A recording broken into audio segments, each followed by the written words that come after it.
जय जगन्नाथ। आज हूँ पुरुषोत्तम एकादशी। सबुबले मत एकादशी माल गुंथि ठाकुर देवाक बहुत भल लगे। हेले माल गुंथा कम कौन मुझे एका करें। प्रभु जगन्नाथ अपार करुणु मत से भाया परिवेश टे मिली आउ से मो मनर आकांक्षा को मुझे पूर्ण करा भी तांकर आशीर्वाद। आशीर्वाद नथिले मु मोर यही इच्छाटी को पूरण कर पारती नहीं। सकाळू शिव ये मु आ गुली फूल तोड़बार लग जाइलु। आ गुली गोटे माल गुंथिदेला। प्रथम ये मालटी से गुंथिला घरे ठाकुर कहीं लिपि पूजा कला बेलू मालटे दे से ठाकुर को मालटी लगेदेव। सी भी पूजा कर ठाकुर को माल लगेदेला।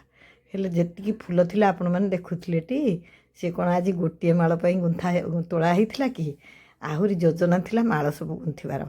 सब बेले मु मने मने प्रार्थना करे प्रभु मु सिना मन करुच्ची तुमको माल देवाकू हेले एत गुड़े माल कौन मु करदेवी।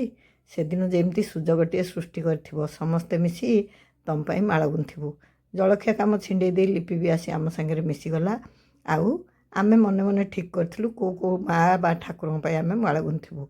यहाँ माँ से मंदार फूल माल गुंथिला। आम छोट टेबुल टे जगह है से माने दिहे माल गुंथुले। आउ मु खुशी ठाकुर पाखे सत कृतज्ञता जनाऊली। सतरे तुमको भल पाइबार सुजोग भी तुम्हें ही दियो। केड़े सुरुखुरी माल गुंथा सब सरीगला।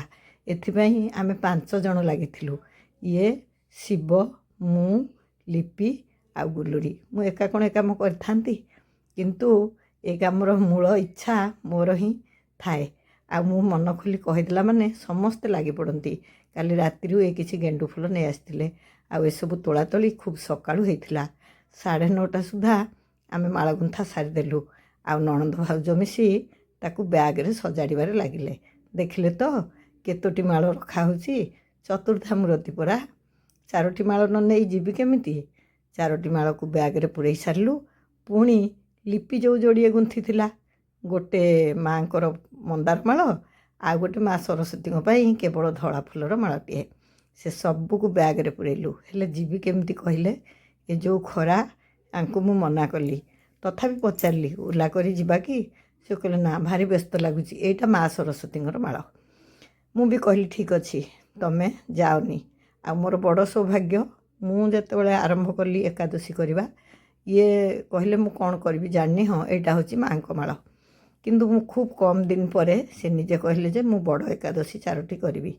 एटा भी मोपाई किसी कम सौभाग्य नथिला। आध्यात्मिकतार मत मो परिवार जो भाया सहयोग मिले से सब बेले प्रभु जगन्नाथ पाखे सत कृतज्ञता जनाए। आउ पिलाटी दिनरू मोर गुरुदेव मत सब बेले यही भावनार लिप्त रही गोटे नैसर्गिक आनंद पाइबार जो मार्ग अनुभव दे चली सेटा ही मत यही बाटर आगे नहीं थाए। झीटी आसीला बोली मु ताकू ही कहली मु कहली माँ रे तो भाई माने तो सब छुट्टी नहीं पारिबेनी। आउ लिपि तो बाहर को केबे जाइनी बाइक रे मत नहीं कि तो बापा तो ए खरारे जाई पारिबेनी तू मत नहीं जीवुटी। ए कथा अवश्य आमे आगुरु ही ठीक करथिलु। आ से सतु सत मत नहीं गला प्रभु जगन्नाथ पाखकू। जो दिन माल नहीं कि जाई पहुँचला परे परे प्रभुंकठी माल लगी ही जाए मु भावे सतरे से दिन जगा कालियार बहुत दया थाए मो प्रति। आ मु भावे से दिन से मो माल को पसंद करि। आ जो दिन डेरी रे पिंधती मत लगे माल गुंथबार मोर किसी भूल भटका रहीगला कि मु जाऊ जाऊ कहीं मोठू झांपी नहीं से पिंधि पकेलेनी। तो आज किंतु ठीक से आला आम जा पहुँचलु तो ठाकुर को माल लगी होगला। माँ को माल माँ कठी लगिगला। ये माँ सरस्वती आउ ये होती देवी माँ सब समस्त को माल पिंधे दी मु फोटो गोटे गोटे उठेदेली। आपण मानकु कहबी ना बेले बेले भावे मोर ये माल गुंथा वीडियो जे मु आपण मानकु दउची मु ठीक करुची ना भूल करुची।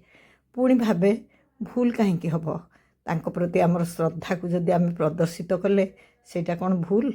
से माल गुंथा जो आपण मैंने मत भल पाउछंती तांको पई मालटीए गुंथुची बोली मु केते आनंद पाउची। आश्रम रु बाहरला बेलू मु फेरी फेरी सब बेले जगन्नाथ मनाए प्रभु आउ केबे पुणी मते आनिबो मु जानिनी। एते दूर बाट सब बेले जीवाकू तो सुजोग मिलेनी। जेते बेले सुजोग मिले मु सेठी टिके चली जाए जेमती प्रभु जगन्नाथ कृपा मत से पहुँची गले मिल जाए। केते दिनर मनर अवसाद से पूर्ण हो जाए फेरी आसे। भावे हऊ पुणी केबे जीवी ଉଦୁଉଦିଆ ଦ୍ୱିପହର ଆମେ ଫେରିଲା ବେଳକୁ 12:30 ଖରାରେ ମୁହଁ କାନ ନାଲି ପଡ଼ିଯାଉଥାଏ। ମୁଁ ଭାବିଲି ସତରେ ଭଲ ପାଇବା ପାଖରେ ସବୁ ସମ୍ଭବ। ଏ ଖରାରେ କେଉଁ କାମରେ କିଏ ଡାକିଥିଲେ ବି ଆମେ ମା' ଝିଅ କେବେ ବି ଘରୁ ବାହାରିକି ସ୍କୁଟିରେ ଯାଇନଥାନ୍ତୁ। କିନ୍ତୁ ଆଜି ପ୍ରଭୁଙ୍କ ମାୟାରେ ବାୟା ହେଇକି ଆମେ ମା' ଝିଅ ଗଲୁ, ଆଉ ଖୁବ୍ ସୁରୁଖୁରୁରେ ଆସି ଘରେ ପହଞ୍ଚିଲୁ। ଦେଖୁନାହାନ୍ତି କେମିତି ସୁନସାନ ରାସ୍ତା, ଖରାରେ କିଏ ବାହାରିବ। ସତରେ ସମସ୍ତଙ୍କୁ ବି ପ୍ରାର୍ଥନା କରୁଛି ସେଇ ଠାକୁରଙ୍କ ପାଖରେ ସମସ୍ତଙ୍କ ପାଇଁ। ଯେଉଁ ଭଳିଆ ଗରମ ଗୁଳୁଗୁଳି ହେଉଛି ତା ଭିତରେ ବି ଲୋକ ପେଟ ପାଟଣା ପାଇଁ କାମକୁ ଯାଉଛନ୍ତି। ମୋ ପିଲାମାନେ ବି ତ ମାର୍କେଟିଂରେ ବୁଲୁଛନ୍ତି, ସେମିତି ଆହୁରି କେତେ କିଏ ବୁଲୁଥିବେ। ସେଇ ପ୍ରଭୁ ଜଗନ୍ନାଥ କରୁଣା କରନ୍ତୁ। ଆମକୁ ଏ ଖରାରେ ସିଝଉଛନ୍ତି, ଆମକୁ ସଦ୍ବୁଦ୍ଧି ଦିଅନ୍ତୁ। ଆମେ ପରିବେଶର ସୁରକ୍ଷା କରିବା, କେମିତି ଆମର ପରିବେଶ ଠିକ୍ ହେବ, ଏମିତି କେତେ କଥା ଭାବି ଭାବି ଘରକୁ ଫେରିଲି। ସାଙ୍ଗେ ସାଙ୍ଗେ ପାଦ ଚାଲିଗଲା ପଣସ ଗଛ ଆଡ଼କୁ। ହେଲେ ମନେ ପଡ଼ିଗଲା ନା, ମାସେ ହେଲା ଆମ ଘରେ ଯେଉଁ ପାଲା ଲାଗିଥିଲା ଆଉ ତା ନାହିଁ। ହଳଦୀ ବସନ୍ତର ଛୁଆ ବଡ଼ ହୋଇଯାଇଛନ୍ତି, ଆଉ କାଲିଠୁ ସେ ତାଙ୍କୁ ନେଇକି ଉଡ଼େଇକି ଖୁସିରେ ଯାଇଛି। ହେଲେ ମୋତେ ଏତିକି ଖୁସି ଲାଗିଲା ଯେ ଆମ ଗଛରୁ ସେ ନିରାପଦରେ ତା ଛୁଆଙ୍କୁ ନେଇକି ଯାଇଛି। ପ୍ରଭୁ ଜଗନ୍ନାଥ ତାଙ୍କର ସକଳ ସୃଷ୍ଟିକୁ ତାଙ୍କ ଆଶୀର୍ବାଦରେ ଏମିତି ମଙ୍ଗଳରେ ରଖିଥାନ୍ତୁ। ସମସ୍ତଙ୍କର ମଙ୍ଗଳ